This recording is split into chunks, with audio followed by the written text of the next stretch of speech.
People say, well, we can't get that rate today. The answer is yes and no. We can't predict what it's going to do today, but over a 2-year period, if you just leave it alone, in most cases, it will do these things. Again, this is one of those disclaimers the attorneys tell us we have to display.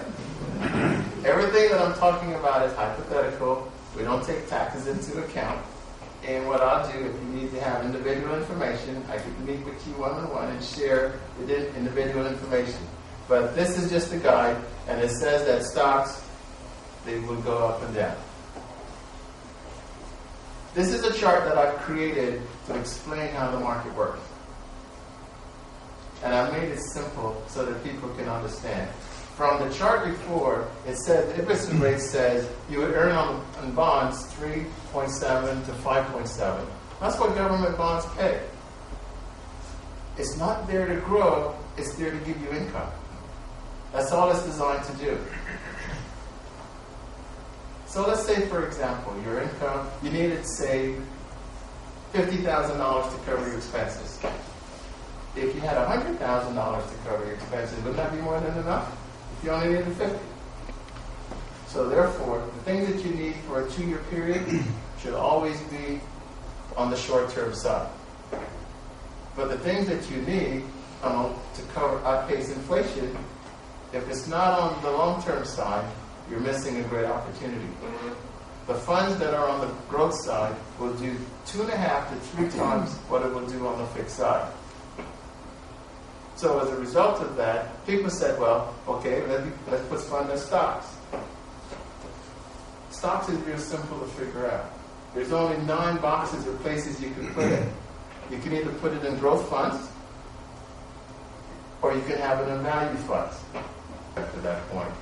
But by having the styles of growth and value, they work opposite each other. Inside your kit, there's another little index that looks like this. Does those colors look like they're just everywhere? But there's a pattern to them. You all remember this little company back in 1995 called Microsoft? It changed the way we do business. So when Microsoft took off, it created a very good growth cycle. So that in 95, 96, 97, the pink and green boxes, you see them, they're at the top. Those are your growth funds. Your value funds are the other colors that are at the bottom. So when growth is doing well, value doesn't do well. So in your portfolio, you should have a balance in the 2 styles. You should also have a difference in the style in the form of companies. You have large companies, small companies, and medium-sized companies. The companies that would, in many cases, give you more appreciation for the small companies because they're more nimble. They can do things more and they're more efficient. But when you look at it from a global perspective, when you look at the U.S., we consider that domestic. How big is the U.S. compared to the globe? We're very small. So when you look at opportunities in the long term, international will give you a much greater return over the long haul. So as a result, our portfolio is becoming more and more global. Think about it. In the U.S., who's the largest automaker currently selling cars in the U.S.? Toyota. It's not a U.S. company. Look at your cell phone. Look at the companies that are making it. So you can see, international will give us a great opportunity. So these are just some of the moves that I've indicated in the book. Investing is not that difficult. The bold move is, how do you get there from here?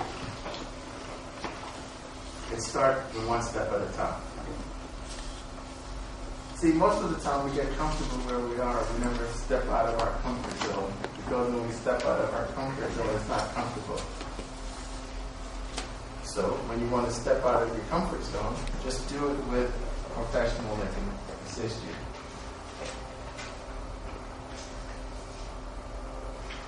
The bold moves. Now it's your move. Thank you very much.